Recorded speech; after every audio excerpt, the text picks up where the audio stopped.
entrepreneurial clinicians. How you doing?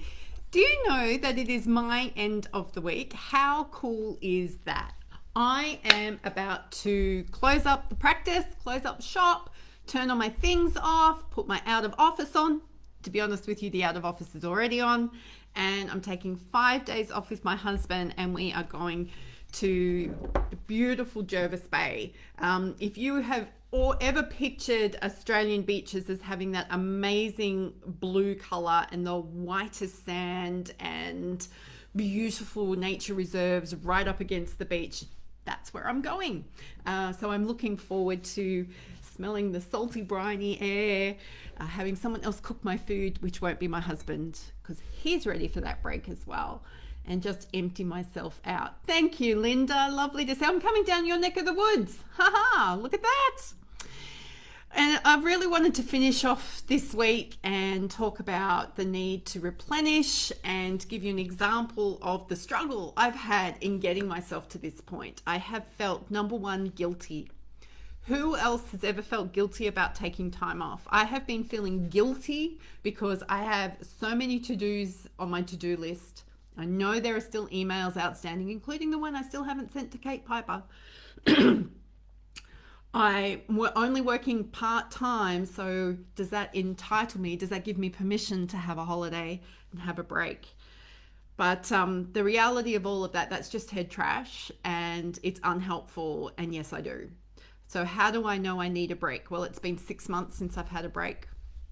How do I know I need a break? Hey, Angela, I am tired, and it's like a soul weariness.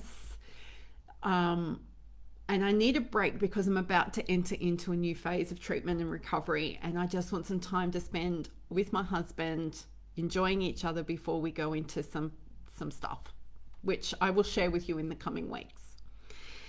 How else do I also know that I need a break? It's because I'm resenting everything in my beautiful home. It's like, I don't want to make the bed.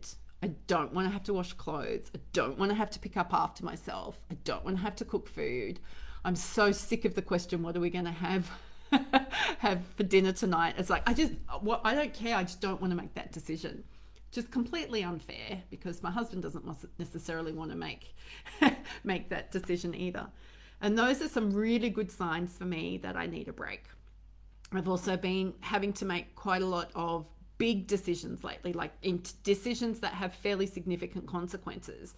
Decisions that carry quite a lot of an emotional load, decisions that involve other people. So I'm always conscious these days of when I make a decision, it's like throwing a pebble in a pond. It doesn't just affect me, it affects other people, and it has a ripple effect.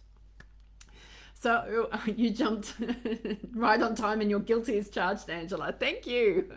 I knew I wasn't alone because people talk to me about this all the time, the guilt that sets in when they're about to take leave, especially when we are working with people who maybe are not well or who are in distress, who we get that they need us.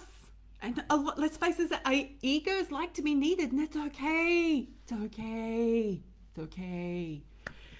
But what's not okay is we sacrifice ourselves to the point where we can't keep going. And I was talking to a fantastic health tech entrepreneur yesterday. And I'm really looking forward to some of the stuff we're going to be doing together. Yes, I know, a tech company and me. That's really cool. But I was saying, no, it's all about what the people who bring to health is longevity. What people bring to health is our endurance. What people bring to healthcare is our need to be fit for purpose in the long term. No amount of AI is going to replace us. No amount of tech is ever going to replace us. So we need to be fit for purpose. We've got some tech stuff. We've got other tools and resources that we can use that continue to streamline and systematize and process some of the things that we don't want to be thinking about, which means we're actually going to be using even more of our executive functioning, which means we're going to be using even more of our emotional capacity. So if we are not serious about being fit for purpose, then I really ask you, is this the work you should be doing? Sorry, there you go. That is a Joe opinion for those of you who like my opinions. So I can hear my husband. He is noisily putting things in the car, which is an indication that he is ready to go and that maybe I should finish work for the day. So I am going away to replenish, and while I do that, I look forward to sharing some pictures of beautiful sunsets with you. I look forward to hearing about how you're planning on replenishing this weekend, because we need to be fit for the purpose of the work that we are doing.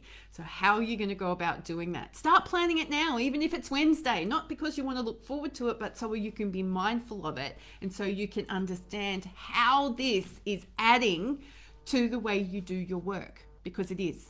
That's how important it is. So until next week, go be your awesome self.